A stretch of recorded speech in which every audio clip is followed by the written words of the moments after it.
आज हम सीखेंगे इंग्लिश अल्फाबेट्स की फोनिक साउंड्स। तो सबसे पहला लेटर कौन सा होता है इंग्लिश का? ए मतलब ए, हिंदी में ए। ए फॉर एप्पल, ए। ए फॉर एरोप्लेन, आ। A for ant, A for anchor, a। दूसरा लेटर कौन सा होता है? B मतलब बै। B for bat, बा। B for ball, बा।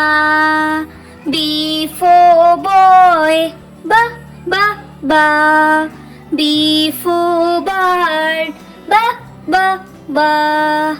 तीसरा लेटर कौन सा होता है इंग्लिश का? सी मतलब कै। C for cat, का। C for cookie, का।